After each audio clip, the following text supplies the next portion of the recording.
بسم اللہ الرحمن الرحیم۔ ڈسکور اوریجنل کے معزز ناظرین، السلام علیکم۔ اب کس نمبر 743 ملاحظہ فرمائیں۔ نوکر نے کہا 1 منٹ جناب، اور اندر چلا گیا۔ وہ 1 منٹ سے بھی پہلے لوٹا تو اس کے ہاتھ میں ایک کاغذ تھا جس پر پتہ بھی تھا اور نقشہ بھی۔ میں نے اسے جیب میں رکھ کے گاڑی پھر سٹارٹ کی۔ تمہیں معلوم ہے آخر ان کے ایک دم انتقال کی وجہ کیا تھی؟ ہیں جی؟ نوکر بونچکا رہ گیا۔ میں نے کہا میرا مطلب تھا اچانک کیوں چلے گئے وہ؟ نہیں جی، وہ تو کسی کا فون آیا تھا، اس کے بعد پروگرام بن گیا۔ میں نے اس کی بات پر غور کیا اور سر ہلا کے چل پڑا۔ اسے نقل مکانی کی ضرورت نہیں سمجھا جا سکتا تھا۔ ایک نئی کوٹھی سے دوسری کوٹھی میں جانا کوئی شوقیہ حماقت بھی نہیں ہو سکتی تھی۔ یہ غالباً فرار تھا، اور شاید فون پر کسی نے کوئی ایسی بات کہہ دی تھی کہ انہیں یہاں سے نکل جانے ہی میں عافیت نظر آئی۔ خیر، قبل از وقت مفروضات قائم کرنے سے کیا فائدہ؟ میں نے گاڑی کو موڑا ہی تھا کہ اندھیرے میں سے 3 افراد سرتاپا کفن جیسا سفید لباس پہنے سڑک پر آ گئے۔ ان میں سے ایک سڑک کے وسط میں تھا، باقی 2 کناروں پر ایک موٹا رسا پکڑے کھڑے ہوئے تھے۔ اس رسے کو انہوں نے بڑی پھرتی سے 2 کھمبوں پر لپیٹ دیا۔ ایک کھمبا ٹیلی فون کا تھا اور دوسرا اس کے مقابل بجلی کا۔ ہیڈ لائٹس میں مجھے اندازہ ہوا کہ انہوں نے سچ مچ سر سے کفن باندھ رکھا تھا۔ درمیان والے کے ہاتھ میں کلاڑی تھی جس کا تیز پھل چمک رہا تھا۔ باقی 2 سریے اٹھا چکے تھے جو پہلے شاید زمین پر پڑے ہوئے تھے۔ وہ میری چھٹیس تھی، یا قدرت کی طرف سے عطا کردہ اپنا دفاع کرنے کی صلاحیت کا غیر معمولی کرشمہ کہ میرے ذہن میں ایک خیالی وحی کی طرح نازل ہوا۔ یوں شوق شہادت میں سر سے کفن باندھ کے مرنے مارنے والے صرف کیکر ہی ہو سکتے تھے۔ مقصد کا جنون ہی انسان کی جد و جہد کو اس مقام تک لے آتا ہے جہاں عقل تو محو تماشائے لب بام رہ جاتی ہے اور عشق بے خطر آتش نمرود میں کود پڑتا ہے۔ وہ کیکر تھے، اور کیکر شاہ کی خدمت بے برکات سے اپنی روحانی عقیدت کا اظہار اپنی جان دے کر اور میری جان لے کر کرنا چاہتے تھے، کیونکہ میں کیکر شاہ کی بے حرمتی کا مرتکب ہوا تھا اور واجب القتل تھا۔ ایسے اندھے جذبات رکھنے والے اول تو ذہنی طور پر ہی کمزور ہوتے ہیں، پھر کیکر شاہ جیسے عیاروں کی شعبدہ بازی اور ساحری ان کی عقل پر ایسا پردہ ڈال دیتی ہے کہ وہ خود کچھ نہیں سوچتے۔ وہ ہپناٹائز ہو جانے والے کی طرح ایک معمول بن جاتے ہیں اور نتائج کی پرواہ کیے بغیر عامل کے احکامات بجا لانے ہی کو ایمان جان لیتے ہیں۔ شاید انہیں علم تھا کہ میری سواری آنے والی ہے، اور ماڈل ٹاؤن سے ڈائریکٹ عدم آباد پہنچانے کے لیے ہی ان کی تیاری مکمل تھی۔ میں کوشش کر سکتا تھا کہ رفتار بڑھا کے اس رسے کو توڑتا ہوا نکل جاؤں، مگر عین سڑک کے درمیان ایک کفن پوش کلاڑی لیے حملے کا پوز بنائے کھڑا ہوا تھا۔ اسے گرانا بھی ضروری ہوتا، لیکن آثار بتاتے تھے کہ وہ گاڑی پر چھلانگ مارے گا اور بونٹ کے اوپر کلاڑی سے وار کرے گا۔ کسی تیز رفتار گاڑی پر یوں مخالف سمت سے دوڑ کر چڑھنے والے کا ونڈ سکرین سے ٹکرا کے سلامت رہنا اتفاق کی بات تھی۔ اس کی ہڈیاں بھی ٹوٹ سکتی تھیں اور ونڈ سکرین بھی ٹوٹ سکتا تھا۔ وہ بچ جاتا تو اس کی کلاڑی کی ضرب براہ راست مجھ پر پڑتی اور مجھے بیک وقت 3 خطرات کا سامنا ہوتا۔ میں ونڈ سکرین کے شیشے کے ذرات سے زخمی یا اندھا ہو جاتا، کار بے قابو ہو جاتی، یا پھر کلاڑی کا پھل میرے سر، گردن یا جسم سے گزر جاتا۔ انسانی ذہن عام حالات میں بھی کمپیوٹر کی طرح فیصلہ کرنے کی غیر معمولی صلاحیت رکھتا ہے۔ میں نے کہیں پڑھا تھا کہ کسی مصروف شاہراہ پر ڈرائیونگ میں آدمی 1 منٹ میں چھوٹے بڑے 2 فیصلے کرتا ہے۔ ہنگامی صورتحال میں یہ صلاحیت کئی گنا بڑھ جاتی ہے۔ وہ 1 سیکنڈ کی مہلت تھی جس میں سارے خطرات کو تول کے میں نے ایک لائے عمل مرتب کیا اور جان بچانے کے لیے جان کی بازی لگا دی۔ میں نے سینٹر فارورڈ کو ڈاج دیا اور ایک دم گاڑی کو بائیں جانب موڑ دیا۔ دائیں طرف بجلی کا کھمبا سڑک سے کچھ دور تھا۔ ٹیلی فون کا کھمبا نسبتاً قریب تھا اور میں نے رسی کو چھوئے بغیر بائیں طرف سے راستہ بناتے ہوئے ایک کیکر پر چڑھائی کی۔ سینٹر فارورڈ یعنی بیچ والا کلاڑی بلند کیے جیے کیکر کا نعرہ لگا کے دوڑ چکا تھا۔ میرے ڈاج کرنے کے بعد جب اس نے جس لگائی تو وہ ہوا میں بلند ہوا اور بونٹ پر لینڈ کرنے کی بجائے دائیں طرف سڑک پر گرا۔ بائیں طرف والے کیکر کے ہاتھ میں بھی سریا تھا، مگر پہلے سے طے شدہ پروگرام کے مطابق رائٹ آؤٹ اور لیفٹ آؤٹ کو بعد میں حملہ کرنا تھا۔ اس وقت مجھے اپنی جان بچانے کی اتنی فکر نہیں تھی جتنی منظر کی بالکل نئی گاڑی کا خانہ خراب ہونے سے بچانے کی۔ حالانکہ جان کے مقابلے میں اس نقصان کی تو کوئی اہمیت نہیں تھی۔ انشورنس کمپنی گاڑی کا نقصان پورا کر دیتی، میری تو انشورنس بھی نہیں تھی، مگر میرے دل میں ایک خیال تھا کہ میں نے عقل سے کام لیا اور پرسکون رہا تو یہ 3 کیکر میرا کچھ نہیں بگاڑ سکتے۔ بندوق کی گولی کا مقابلہ میں یقیناً نہیں کر سکتا تھا، مگر یہ دست بدست لڑائی تھی، اور کیکروں کے ہتھیار بھی وہ تھے جو شاید زمانہ قبل مسیح میں بطور آلات حرب استعمال ہوتے ہوں گے۔ گاڑی کا رخ بدلا تو لیفٹ آؤٹ بد حواس ہو کے بھاگا۔ ان کے ذہن میں مقابلے کا ایک ہی نقشہ تھا کہ میں رستے کی وجہ سے رکنے پر مجبور ہو جاؤں گا۔ مرکزی رہنما ہائی جمپ لگا کے بونٹ پر کودیں گے اور شیشے کی دیوار پر ایسا وار کریں گے کہ میں خاک و خون میں لوٹتا نظر آؤں گا۔ نقشہ یوں بدلا کہ پہلے تو سپہ سالار سڑک پر بھد سے منہ کے بل گرے اور گاڑی نے تیزی سے دوڑتے ہوئے چیتے کی طرح ایک دم سمت بدل لی۔ میں نے پاؤں کا سارا زور ڈال کے بریک لگائے تو گاڑی کچے راستے پر گھوم گئی۔ گاڑی کے ٹھہرنے سے پہلے میں نے دروازہ کھول لیا تھا۔ میں نے باہر چھلانگ لگائی تو لیفٹ آؤٹ سریا لے کر مجھ پر حملہ آور ہوا۔ میں نے اسے وار کرنے کی مہلت دی اور آخری لمحے میں جھوک دے کر اس کے پیٹ میں گھس گیا۔ رائٹ آؤٹ جیے کیکر کا نعرہ لگاتا اس کے پیچھے چلا رہا تھا۔ اس نے جو سلاخ میرے سر پر مارنے کے لیے اٹھائی تھی وہ پہلے حملہ آور کی گردن پر لگی۔ ظاہر ہے اس سے وہ شہید ہوئے۔ پہلے حملے کی ناکامی سے زیادہ سینٹر فارورڈ کو سڑک پر سجدہ ریز ہونے کا صدمہ تھا۔ جوش میں اس نے چھلانگ بھی اونچی لگائی تھی۔ وہ بونٹ پر گرتا تو بات کیا کچھ ہوتی۔ مزید 3 فٹ نیچے پختہ سڑک پر گرنے سے اس کے گوڑے گٹے متاثر ہوئے اور غالباً کلاڑی کے پھل سے بھی اس کو نقصان پہنچا۔ وہ دوبارہ شو کے شہادت میں اٹھا تو اس کے جذبات اور ولولے میں خاصی کمی واقع ہو چکی تھی۔ اس کے ساتھی کو بھی اپنی غلطی کا صدمہ تھا۔ اس کی مجاہدانہ ضرب سے اپنا ہی ایک ساتھی اللہ کو پیارا ہو گیا تھا۔ پھر بھی اس نے اور کلاڑی والے نے اپنی صف بندی کی اور مجھ پر ایک ساتھ لپکے۔ کلاڑی والے نے جیے کیکر کا نعرہ مار کے کلاڑی گھمائی۔ میری گردن کو تن سے جدا کر دینے کے عزم صمیم کے ساتھ۔ وہ تربیت یافتہ لوگ نہیں تھے۔ لڑنا تو ہر جانور جانتا ہے، وہ حملہ بھی کر سکتا ہے اور اپنی صلاحیت کے مطابق دفاع بھی۔ یہ گاؤں کے سورما شاید خاندانی اور برادری کے فسادات میں داد شجاعت دیتے ہوں گے، مگر انہیں کیا معلوم تھا کہ مقابلہ کسی عام شہری بابو سے نہیں جو فلموں میں گاؤں کی گوری سے عشق کے بعد بے وفائی کر کے شہر بھاگ جانے کے سوا کچھ نہیں کر سکتا۔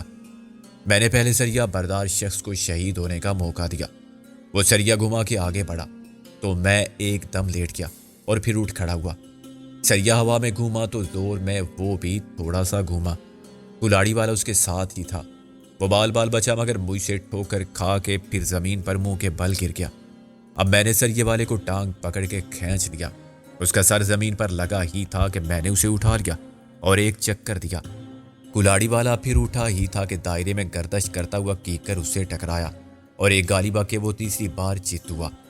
میں نے دوسرے راؤنڈ میں کیکر کی ٹانگ چھوڑ دی۔ وہ کسی دم دار ستارے کی طرح سیدھا گیا اور ٹن سے اس کا سر ٹیلی فون کے کھمبے پر لگا۔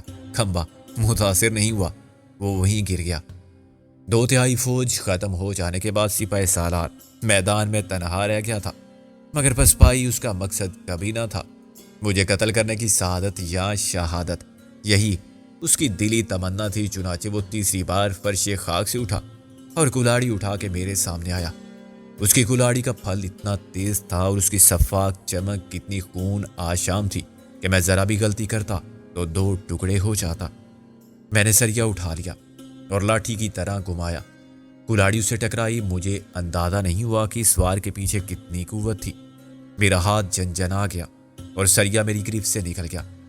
تاہم ایک قاتلانہ حملے سے بچ جانے کے بعد مجھے مہلت مل گئی تھی۔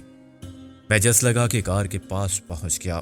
میرا ہاتھ کار کے دروازے پر تھا۔ میرا حریف کسی وحشی درندے کی طرح بڑھا۔ اس نے پھر کلاڑی گھمانے کے لیے ہاتھ اٹھایا تھا کہ میں نے کار کا دروازہ پوری قوت سے کھول کے ڈال کی طرح استعمال کیا۔ دروازہ دھڑ سے اس کے سینے پر لگا۔ نیوٹن کے قانون حرکت کے پہلے کلیے کے مطابق اس کا نچلا دھڑ رہ گیا تھا، مگر اوپر کے حصے کا سفر سیکنڈ کے آزار میں یا اس سے بھی کم حصے تک جاری رہا۔ چلتی بس سے کودنے والا جب سڑک پر منہ کے بل گرتا ہے تو اس کلیے کی صداقت کو ثابت کرتا ہے، یا اچانک بریک لگانے سے سر آگے جا کے ڈیش بورڈ سے ٹکراتا ہے تب بھی ایسا ہی ہوتا ہے۔ کلاڑی والے کی گردن دروازے کے اوپر سے میرے سامنے آئی۔ یہ بڑا شدید جھٹکا تھا کہ اس کے نرخرے نے تو برداشت کر لیا، مگر پچھلے حصے میں گردن کے نازک موروں کا توازن بگڑ گیا۔ اس کے حلق سے ایسی آواز نکلی جیسی بکرے کے منہ سے قصاب کی چھری کے نیچے نکلتی ہے۔ پھر اس کے بعد چراغوں میں روشنی نہ رہی۔ مجھے سب سے پہلے قتل کر کے جنت میں پہنچنے کی خواہش رکھنے والا اپنے مقصد خودکشی میں کامیاب رہا تھا۔ افسوس کہ دنیا سے سفر کر گیا کی کر، آنکھیں تو کھلی رہ گئی پر مر گیا کی کر۔ شاید اس مار کا آرائی کا احوال پڑھنے میں آپ نے جتنا وقت صرف کیا اس سے کم وقت میں یہ کیکرانہ جنگ ختم ہو چکی تھی۔ کفن وہ پہلے سے باندھ کر آئے تھے۔ میں نے تدفین کا فریضہ لوائقین پر چھوڑا اور فوراً گاڑی میں بیٹھ گیا، کیونکہ دوسری طرف سے میں نے کسی گاڑی کی ہیڈ لائٹس کو قریب آتا دیکھ لیا تھا۔ دوسری گاڑی رستے کے قریب آ کر رک گئی۔ اس میں کوئی فیملی تھی جو آدھی رات کے وقت کسی تقریب سے واپس آ رہے تھے۔ زیورات سے لدی ہوئی سجی بنی خواتین نے دہشت سے چیخ کا کورس بلند کیا، مگر مرد کچھ حوصلہ مند ثابت ہوا۔ شاید اس نے دیکھ لیا تھا کہ رسہ گیر لمبے لیٹے ہوئے ہیں اور حرکت بھی نہیں کر رہے ہیں۔ وہ سفید کفن میں لاشوں کی طرح نظر آ رہے تھے۔ سڑک کے کنارے میری کار کی ہیڈ لائٹس بھی جل رہی تھی اور انجن بھی بند نہیں تھا۔ میں نے نیچے اتر کے دوسری گاڑی والے کو ہاتھ ہلایا، لیکن اپنی جگہ کھڑا رہا۔ ممکن ہے خواتین نے اسے روکا ہو، مگر وہ اترنے پر مجبور تھا، اور میرے رویے سے بھی یہ ظاہر ہوتا تھا کہ میں خود اس منظر پر حیران، پریشان اور حواس باختہ ہوں۔ مرد سوٹ میں تھا اور میرے مقابلے میں بہت معزز نظر آتا تھا، حالانکہ گاڑی میری زیادہ قیمتی تھی۔ اس نے عادتاً انگریزی میں سوال کیا، یہ کیا ہے آخر؟ میں نے کہا، میں بھی اسی سوال کا جواب تلاش کرنے اترا تھا۔ پھر میں اس نتیجے پر پہنچا کہ یہ میرا کام نہیں ہے، یہ کام پولیس کا ہے۔ چینی ہمیں کچھ نہیں کرنا چاہیے؟ کرنا چاہیے، ہمیں فوراً بھاگ جانا چاہیے، میں نے کہا۔ شریف آدمی یہی کرتا ہے اور اس واقعے کو ایسے بھول جانا چاہیے جیسے ہم نے کچھ بھی نہیں دیکھا ہے۔ رائٹ، اس نے مجھ سے اتفاق کیا، اور 1 منٹ بعد وہ بجلی کے کھمبے کی طرف سے گاڑی نکال کر لے گیا اور میں ٹیلی فون پول کی طرف سے۔ تینوں کی کرانے کرام وہیں لیٹے رہے۔ میں یقین سے نہیں کہہ سکتا تھا کہ ان میں سے کتنے شہید ہوئے اور کتنے زخمی، لیکن مجھے یقین تھا کہ یہ انجام نہیں، آغاز ہے، اور زندہ رہا تو نہ جانے کتنے کیکر مجھے جہنم رسید کرنے کی مشن پر بھیجے جائیں گے۔ جب میں کچھ پرسکون ہوا تو میری سمجھ میں یہ بات بھی آ گئی کہ میرے دوستوں نے ایک نئی کوٹھی سے دوسری نئی کوٹھی میں ہجرت کیوں فرمائی تھی۔ غالباً فون پر ان کو جو پیغام ملا تھا اس کا تعلق بالواسطہ طور پر انہی کیکروں کے مذموم عزائم سے ہوگا۔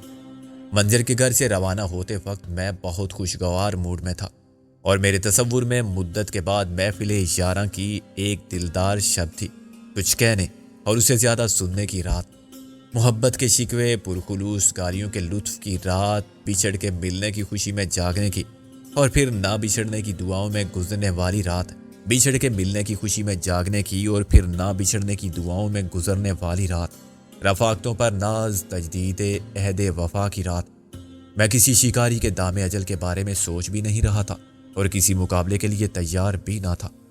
میرا دل سکون، اطمینان اور مسرت سے معمور تھا، اور خطرہ میرے احساس کی سرحد سے پرے تھا۔ پھر یہ سب کچھ ہو گیا اور ختم بھی ہو گیا۔ اب میں اس شخص کی طرح تھا جسے بھوک اور فاقے کے بعد خوان نعمت کی جھلک دکھا کے بھوکے کا پانی پلا دیا جائے۔ اس کی بھوک کیا، وہ خود مر سکتا ہے۔ میں مرا تو نہیں تھا، مگر میرے دل سے چشمہ سنگ کی طرح ابلنے والی خوشی مر گئی تھی، اور جوش و خروش کا وہ جذبہ مر گیا تھا جو کسی شریر بچے کی طرح مضطرب تھا۔ اس حملے میں میرا کچھ بھی نہیں گیا تھا سوائے میرے سکون کے۔ میں غیر متوقع قاتلانہ حملے میں بچ گیا تھا، اور جو عقل کے اندھے کیکر ایک جال ساز پیر کی عقیدت میں میری جان لینے آئے تھے، وہ تاریک راہوں میں مارے گئے تھے۔ اس حادثے نے مجھے پھر ڈپریشن میں مبتلا کر دیا تھا، اور میں سوچنے لگا تھا کہ کیا میری زندگی اور میرے ساتھ رابعہ کی زندگی ایسے ہی بسر ہوگی؟ ہم ہر جگہ ایک مسلسل خوف کے سائے میں ہر لمحے اپنی زندگی کی حفاظت کے لیے چوکس اور کمر بستہ رہیں گے۔ مہلت کا کوئی لمحہ نہ ہوگا جب ہم صرف ایک دوسرے کے بارے میں سوچیں، ہماری آنکھیں صرف ایک دوسرے کو دیکھیں، ہمارے کان صرف ایک دوسرے کی آوازیں سنیں، باقی سب بے معنی اور بے وجود ہو جائے۔ خدشات اور خطرات، وسوسے، اندیشے، یہ سوال ہی بے حقیقت ہو جائے کہ ہم شکار ہیں یا شکاری، اور وقت کے اس لمحے میں ہم زندگی کی سرحد پر کھڑے ہیں یا موت کی۔ کیا کبھی ایسا ہوگا؟ رات 1 بجے میں نے وقار یوسف کا نیا گھر تلاش کر لیا۔ میں نے خدا کا شکر ادا کیا کہ کیکروں سے مقابلہ کرتے ہوئے مجھے صرف ایک شخص نے دیکھا تھا، جو شومئی قسمت سے ماں اہل و عیال آ گیا تھا۔ اس سے کوئی خطرہ نہیں تھا۔ قانون کے رکھوالے آ جاتے تو معاملہ بالکل مختلف ہوتا۔ اس وقت میں وقار یوسف کے دروازے پر نہیں، کسی متعلقہ تھانے میں بیٹھا ہوا تھا۔ وہ سب بے چینی سے میرے منتظر تھے اور اندر پہنچ جانے کے بعد مجھ پر وقتی قنوطیت کا جو دورہ پڑا تھا اس کے اثرات زائل ہو گئے تھے۔ بیک وقت ان سب نے بولنا شروع کیا، کب سے انتظار کر رہے تھے ہم تمہارا۔ محسن بولا، آخر اتنی دیر کہاں تھے تم؟ غالب نے مجھے ڈانٹا۔ ہم سب کو تشویش لاحق ہو رہی تھی، نازو بولی، اور گل نے سر ہلایا۔ صرف رابعہ نے زبان سے کچھ نہیں کہا، مگر اس کی آنکھوں میں شکوہ، شکایت اور صورت پر احتجاجی جذبات صاف پڑے جا سکتے تھے۔ میں نے کہا، مس رابعہ، آپ بھی کچھ عرض کریں تو میں سب کو ایک ہی دندان شکن جواب دینے کے لیے کچھ فرماؤں۔ رابعہ نے کہا، کیا غلط کہہ رہے ہیں سب لوگ؟ سب لوگ الو کے پٹھے ہیں۔ میں نے کہا، یہ مذکر کا صیغہ ہے، چنانچہ خواتین خود اپنے لیے متبادل لفظ تلاش کر لیں۔ خوار کر دیا مجھے، شرم تو تم کو مگر آتی نہیں، الٹا مجھے کو ڈانٹ رہے ہو۔ 2 گھنٹے سے تو میں لاہور میں سرگردہ ہوں۔ اب سب نے مجھے ڈانٹا، آتی شروع ہوگی آوارہ گردی۔ رابعہ، تم ذرا سختی سے پوچھو کہ یہ سیدھے گھر کیوں نہیں آئے۔ غالب نے بھی سر ہلایا۔ اس منہ زور گھوڑے کی لگام تمہارے ہاتھ میں دی ہے خدا نے۔ وقار کی بیوی میری واحد ہمدرد ثابت ہوئی۔ یہ کیا فضول باتیں شروع کر دی ہیں؟ خواہ مخواہ پیچھے پڑ گئے ہو ایک آدمی کے۔ کون آدمی؟ یہ تو سکندر اعظم ہے، محسن بولا، ہمارا چیف کیٹو۔ غالب نے کہا، سکندر بھائی آپ بیٹھے ہیں، جوتے اتاریں۔ وقار یوسف نے بیوی کا ساتھ دیا۔ غسل وغیرہ کرنا ہے تو میں نے ایک کشن چیئر پر گر کے کہا، تم سب کو معلوم ہونا چاہیے کہ صرف قسمت نے میرا ساتھ دیا، ورنہ ابھی آخری غسل ہوتا میرا۔ رابعہ نے اور گل نے ایک ساتھ کہا، کیسی باتیں شروع کر دی آتے ہی۔ میں نے کہا، میں بکواس نہیں فرما رہا ہوں، تم تو ایک نئی کوٹھی سے دوسری نئی کوٹھی میں پہنچ گئے، میں پہنچ جاتا اس دنیا سے دوسری دنیا میں۔ اب غالب اور محسن نے ایک دوسرے کی طرف دیکھا۔ خدا نخواستہ یہ حرکت منظر کی تھی؟ کیا وہ قتل کرنا چاہتا تھا تمہیں؟ غالب نے کہا، تم اس کی گاڑی لے کر بھاگے کیوں تھے؟ اب نازو نے کہا، غالب بس بھی کرو۔ گل نے کہا، سکندر بھائی آخر ہوا کیا؟ میں جوتے اتار کے قالین پر دراز ہو گیا۔ کیا زبردست قصر عالی شان ہے بھائی، وقار یوسف کی بیوی نے خوش ہو کر کہا۔ ڈیڈی نے اپنے رہنے کے لیے بنوائی تھی۔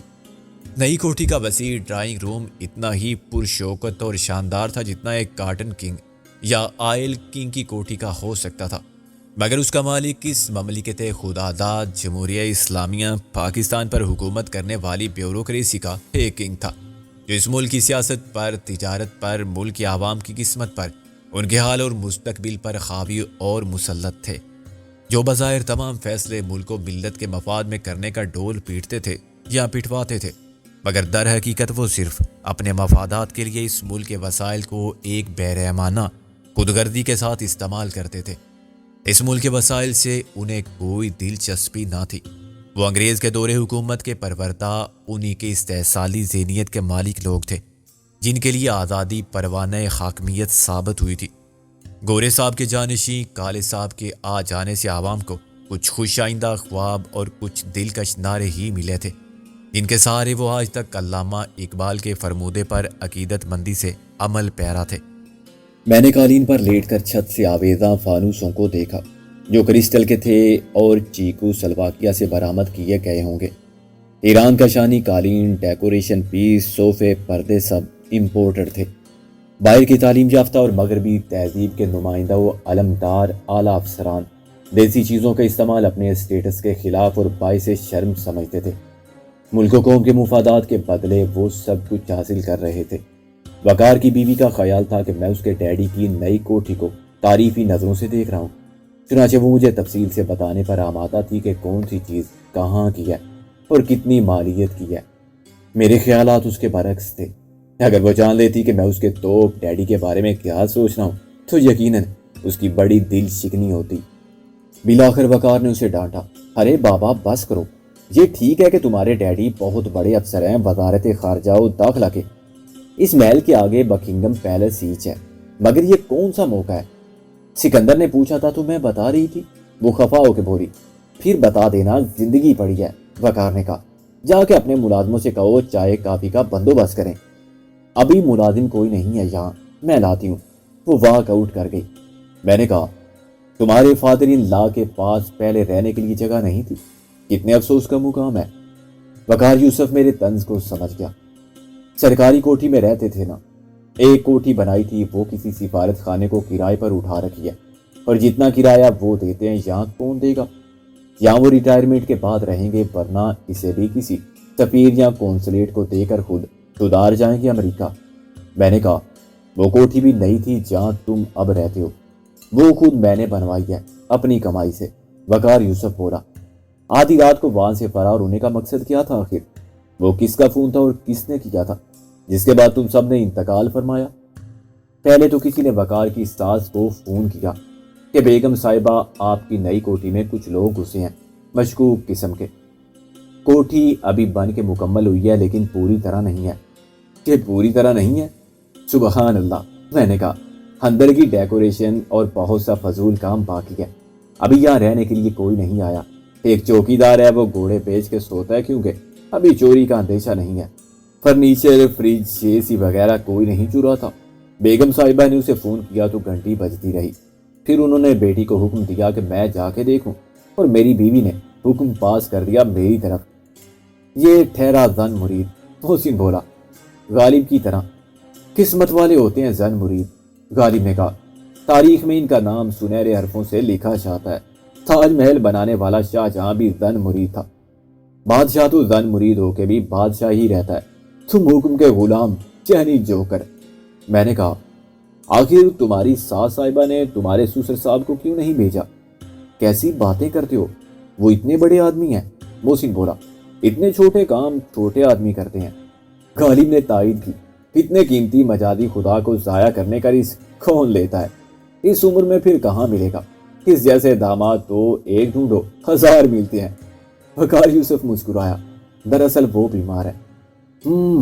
صاحب فراش ہیں۔ بیمار ہوتے ہیں غریب لوگ، اس سے بڑے علیل ہوتے ہیں سب سے بڑے صاحب فراش۔ میں نے کہا وہ کسی نوکر کو بھیج دیتے یا کسی پولیس اسٹیشن فون کر دیتے؟ کیا ضرورت تھی انہیں پریشان ہونے کی جب میرے جیسا فرما بردار داماد موجود ہو؟ وقار بولا۔ بس اتنی سی بات پر تم سب جلوس لے کر چل پڑے؟ نہیں، میں نے تو گولی دی تھی ساس صاحبہ کو کہ آپ فکر نہ کریں، میں ابھی جا کے دیکھتا ہوں۔ میں نے تھانے فون کر کے کہہ دیا تھا کہ ذرا چیک کر کے مجھے بتاؤ، اور سسر محترم کا حوالہ بھی دے دیا تھا کہ کوٹھی ان کی ہے۔ وہ تو سر کے بل جاتا، اور نہ جاتا تو نوکری سے جاتا، ٹرانسفر بہرحال ہو جاتا۔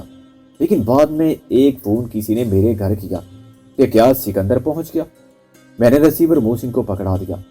محسن نے کہا پہلے تو میں سمجھا کہ ایسے ہی کسی نے شرارت کی ہوگی، مگر میں نے بات کی تو اس نے کہا کہ محسن بول رہے ہو؟ اب میں چونکا۔ میں نے کہا کہ تم کون؟ اس نے کہا کہ ایک ہمدرد۔ میں نے کہا ہمدرد دواخانے تمہارا کوئی نام اور ولدیت ہے؟ اس نے کہا میری بات کو مذاق مت سمجھو، تم لوگ خطرے میں ہو۔ میں نے کہا غلط، ہم گھر میں ہیں۔